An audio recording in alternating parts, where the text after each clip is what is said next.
Hallo und herzlich willkommen, meine Uhrenbekloppten, zu diesem letzten Teil meiner Hublot-Besichtigung. Es war mir eine Ehre, euch ständig durchs Bild gelaufen zu sein, und ich muss sagen, es hat mir sehr, sehr viel Spaß bereitet. Ob man Hublot nun mag oder nicht, eines zeigt dieses Video doch sehr deutlich, dass man in der Manufaktur wirklich mit Leidenschaft und enormen Aufwand Zeitmesser produziert. Mit genauso viel Leidenschaft mache ich meine Videos für euch. Vielleicht schaffen wir eine Wahnsinnsquote, dass jeder, der zusieht, mal ein Like da lässt. Würde mich ehrlich freuen. Und all die, die noch nicht abonniert haben, macht dies doch jetzt und klickt auf die Glocke, damit ihr künftig keine Manufakturbesichtigung mehr verpasst. Und nun viel Spaß mit dem letzten Teil meiner Manufakturbesichtigung. So the first team over here, when they receive the kit come out from the stock over there, they start to put dial in hands. Put the dial with hands. Now, for example, she received. Now she put the dial in hands into the movement.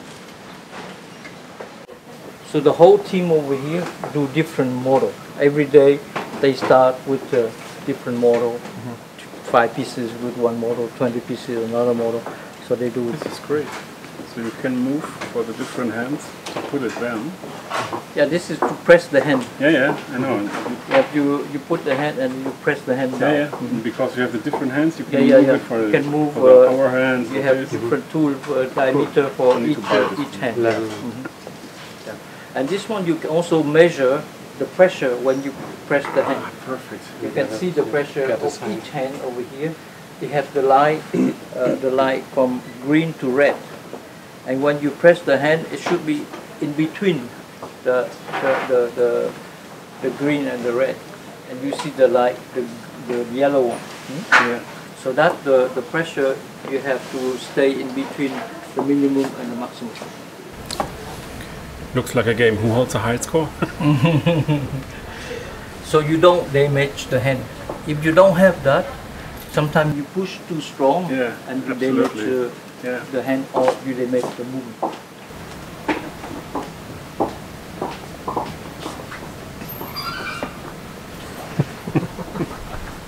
So this is the planning every day. They have this kind of planning for different model, and by priority they have to start from here. They cannot start from here. By priority they start here and then going down. And over here we have another team used to case up the movement. So this robot over here, you see this robot, we put all the watches on the wall, you see over there. And first this robot going to put the watch into the turntable. You see that to use to wind up the watch if they are automatic watch, and it's going to put on that turntable.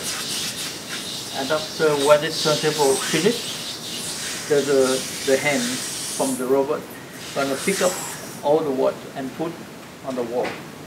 After that, put on the microphone. You see the microphone from over here. 4 or 5 different microphones. You check the timing. Now, if the accuracy of the movement is correct, of the watch is correct. And then after that, you're going to put one side, all the watch is good, one side, and the no good, another side. So this is one of the places we check waterproof. So all the watches over here, we make it daily work over here around 200 pieces per day. We all check them 100% for the waterproof. So waterproof is one of the control, the check, very important for Hublot, because we make watches for diving at the same time. So we check different way. We have, first of all, we check the watch with air pressure. So we put the watch inside the tube over here and put to 5 atmosphere, 5 bar, to 5 bar, and we check if the watch is perfectly waterproof or not. If you see the level of the liquid over here Normally, when you put the pressure, the liquid gonna go exactly the same level for 10 pieces. If suddenly you see one piece over here, number 10, lose pressure, go down. That means the watch is leaking. Number 10 is leaking. So they have to check why the watch is leaking, because in certain pieces we have many gaskets inside, so sometimes one of the gaskets is damaged or something wrong, and the watch is not waterproof. So that we check by air. But the watch now, if it's good over here, you're going to put in the water. You're going to check in the water, like you dive in the water. So we put all watches in this cube over here, and put water inside. You see, like here, and every tray like this can put 4 pieces. You can put over here 40 pieces inside. So 10 tray like this inside. And then you put exactly the same pressure like here, 5 bar pressure. And you leave the watch about 20 minutes in the water. So during 20 minutes, if the watch is not 100% waterproof, only 98%, but 2% is not what the water can go inside, but very small leaking. We're talking about micro leaking. Not, you don't see when you take the water out, you don't see water or anything. But you have moisture can go inside. But now, how to detect the moisture inside? To detect the moisture inside, you have to do the thermic shock from hot and cold. So first you put all the watches on the hot plate over here, about 65 degrees. It's still hot here, you can touch. So you put 65 degrees and you leave the watch about 20-25 minutes. So the heat gonna make the water inside evaporate. After that, you put to the cold. This machine provides cold over here. So when you put to the cold plate, the moisture inside the watch create A drop. Condensation. So when you see the condensation under the glass over here, that means the watch is leaking, but very, very small leaking. Yeah, normally every watch has this. But it happened, but very small, and then it disappears very quickly. That means this is the humidity in the air. You can make this test with an ice cube.